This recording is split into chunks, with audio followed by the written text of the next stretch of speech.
Good morning, Har Har Mahadev. સ્વાગત છે મારા ન્યૂ બ્લોગમાં. તો ગાઈ નહીં ધોઈને તૈયાર થઈ ગયા છીએ, પણ અમને ગરમી બહુ જ લાગે સખત. તો ચલો આપણે જો કબૂતરના ચણ નોખી દીધા, પછી નાવા ધોવાનું પતી ગયું, ચા બા પીને પછી ઉપર નાવા આવી હતી. એટલે હવે છોકરો ઉઠે એટલે છોકરોને ચા બનાવી આપીએ. કૃષ્ણ મીન બાને તો ચા પી લીધો, હવે માનસીને નાચલને ચા પીવાનો તે આપણે ચા બનાવી આપીએ. માથું બાથું ઉડાવીએ, નીચે જઈએ. વાસણ તો ઉટકીને આવી હતી. તો ચલો હવે આપણે નીચે જઈએ. ટાઈસુ આજ તો મારે હંગાત આવ્યો નહીં. ચા બનાવું આ લોકો માટે. ચા નાસ્તો થોડો કોક કરવો પડશે. ગરમી તો સખત લાગે. રાતે વરસાદ પડે હોય ને તોય ગરમી લાગે. અત્યારે જવું નીચે. તો આજનો અમારો વ્લોગ કેવો રહે છે આખા દિવસમાં, તો ગાઈ જોવા માટે તૈયાર રહેજો.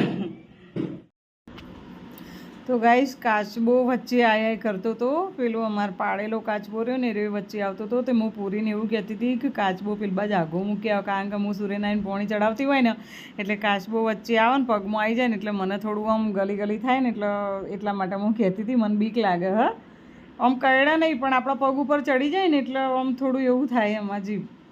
એટલે હું કહેતી હતી કે તમે મૂકી આવો. તો ગાઈ જોજો હો, બાન બે જેવી મસ્તી કાઢ્યું આ બે જોજો.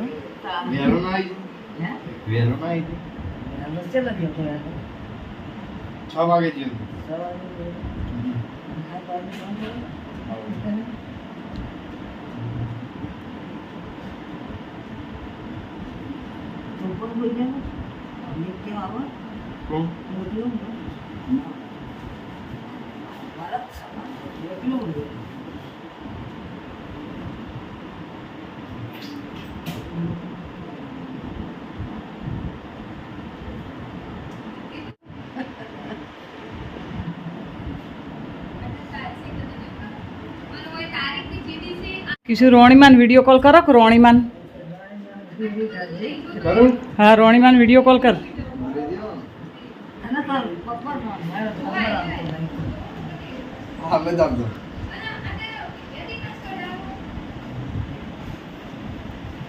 બાન આલજી વાત કરો. હા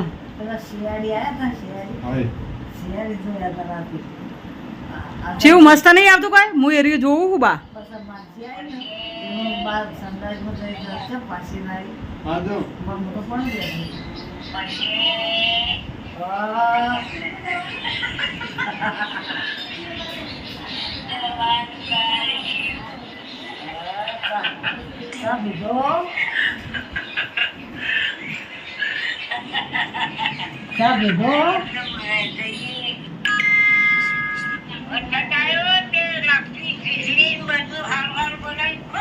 હવે તો ખાધું.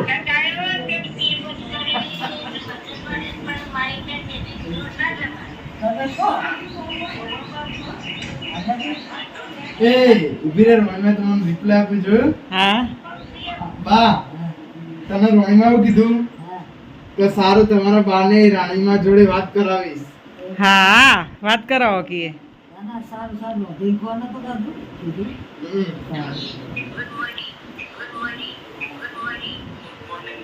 ગાઈ જુઓ. આજે આપણે બનાવી છે રવિવાર છે, તો રવિવારની અમારા ઘરે દાળ ઢોકળી તો હોય જ. કોક દિવસ એવો હોય તો દાળ ઢોકળી ના હોય. બરોબર, કેવી લાગે જુઓ, જોઈને જ ખાવાનું મન થઈ જાય. પછી ભાત, ડુંગળી સમારી છે,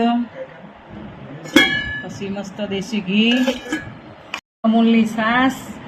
જુઓ અમે બધા જમવા બેસી ગયા છીએ. માનસી બેન છે રોવા શું કરેલી હે. તો તમે બધા જમવા ચાલો. સવારે તો હાના કરીને જમવાનું પતાવ્યું, પણ હવે પૂછી જોઈએ બધાને કે સાંજે શું ખાવું છે. આ બધાની જેવી ડિમાન્ડ હોય એવી રીતે આપણે બનાવીએ. બરોબર, પૂછીએ અંદર જઈને બધાને. હટાઈશું ખાવું બેટા. મારા છોકરાને શું ખાવું છે? દીમમ. ચલો તાન તમારું દીમમ. હો માનસી તારું ખાવું? હા સેન્ડવિચ. બા તમારું ખાવું? સેન્ડવિચ. ઇના હાલ નહીં સંભળાય. કોમકાજ ચાલુ. ભાઈને પૂછીએ. એ પાલું આડું કરી દીધું. ભાઈ તારું ખાવું? હા સેન્ડવિચ નહીં ખાવી તો શાક રોટલી ચમકોઈ બે શાક રોટલી સેન્ડવિચ ના આવે સેન્ડવિચ એક જ આવે એમાં બધું આવી જાય બટાકાનો માવો આવી જ જાય અંદર ચીઝ બીજ બધું આવી જાય હવે આંચલ ને પૂછી આંચલ તો જઈ આંચલ ક્યાં ગઈ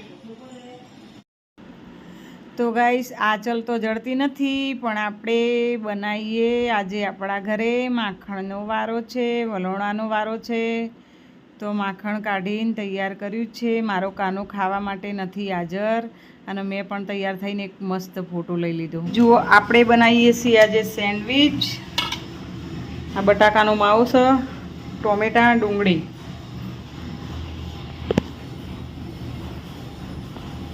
તો ગાઈસ મેં બટાકા બાફીને પછી માવો બનાવી દીધો છે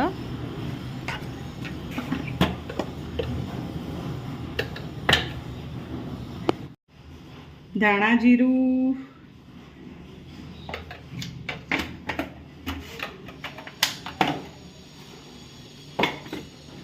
તો ગાઈસ તમે જોઈ લેજો અમુક હું મસાલાનું નામ ના બોલું તો તમે સમજી જજો કારણ કે એક હાથમાં વિડીયો ને એક હાથમાં મરચું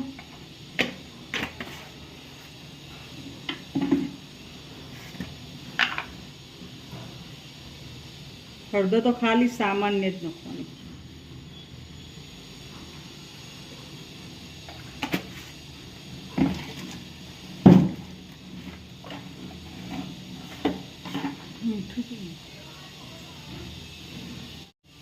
આપણે નાખીશું અંદર મીઠું તો ગાઈસ આમ તો ચાટ મસાલો આવે પણ મેં આ મેગી મસાલો નાખ્યો એટલે ભાવ શું લીલા મરચા નાખ્યા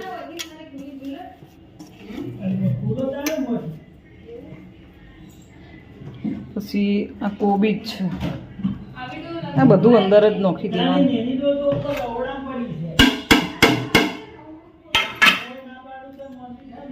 ટોમેટો અંદર જ નાખી દેવાનું ડુંગળી અંદર નાખી દેવાનું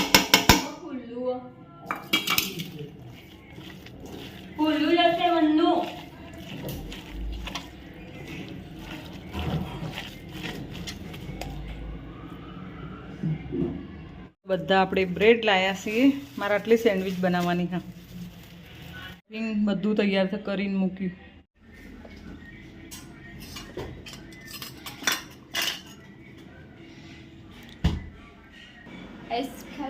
તો આપણે ધીમે ધીમે આવું બધું એક વસ્તુ બનાવીએ ને અમારે કેવું ફેમિલી બધું ઘેર હોય ને તો હું આ રીતે બધું બનાવતી હોય અને બધો ના હોય તો અમે તો એકલી તમે જુઓ ને ખીચડી બનાવીને ખાઈ લઈએ છીએ શીખવું જરૂરી છે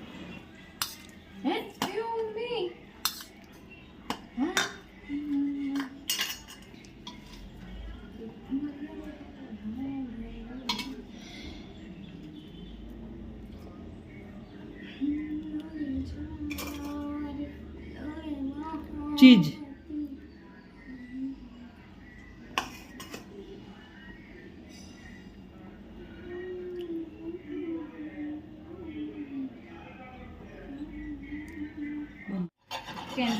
મારા પહેલાં સેન્ડવિચનું મશીન હતું પણ તૂટી ગયું હો હવે લાવવાનું છે એટલી ઘર આપણે તવા ઉપર શેકી દઈએ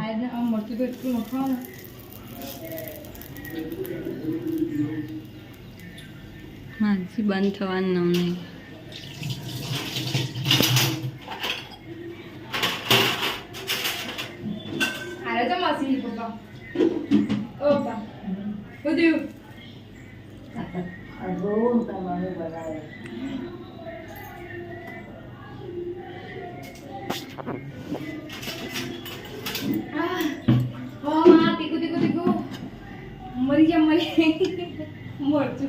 માનસી બાજુમાં રહી બોલો પણ એ બિલકુલ તીખું ખાઈ શકતી નહીં એને તો શું થઈ ગયું તે બહારનું પેલું ખાધું હોય ને અમદાવાદ રહેવા જઈ ત્યાંનું તો તીખું તો ખાઈ શકતી જ નહીં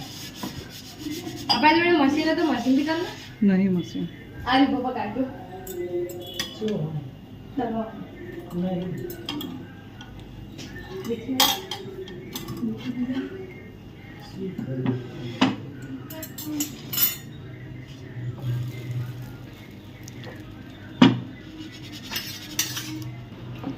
તમારી જોડે બટર હોય ને તો પણ બટરથી તમારે આ રીતે શેકવાના, બટરથી પણ મસ્ત લાગે.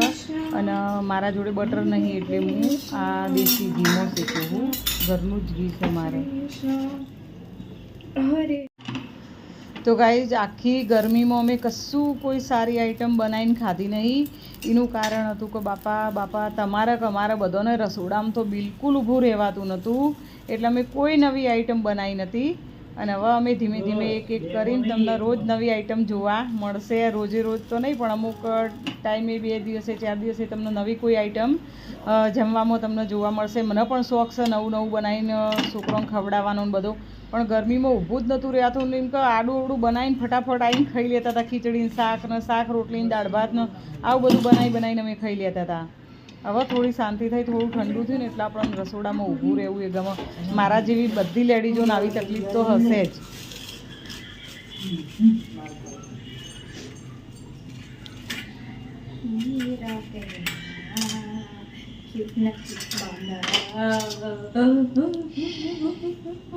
Wow, amazing.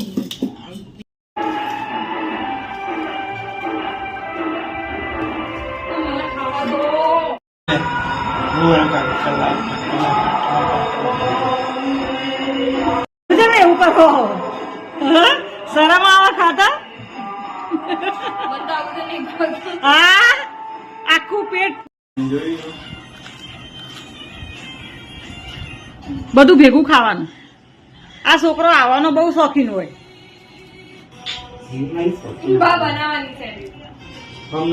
કેવું લાગ્યું મસ્તન? આ ખાઈ જો, માં તો એક જ ખાવું. તમારે બનાવી આવી સેન્ડવીચ? આપણે પરેશ આવું લાગે પણ આવું નતું બનાવ્યું. નતું બનાવ્યું?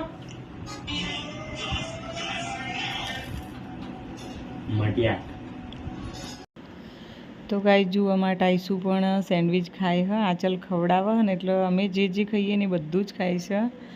તો બસ હવે આપણે આટલાથી બ્લોગને કરીએ છીએ એન્ડ. મળીશું બીજા બ્લોગમાં. ત્યાં સુધી બાય, ટેક કેર.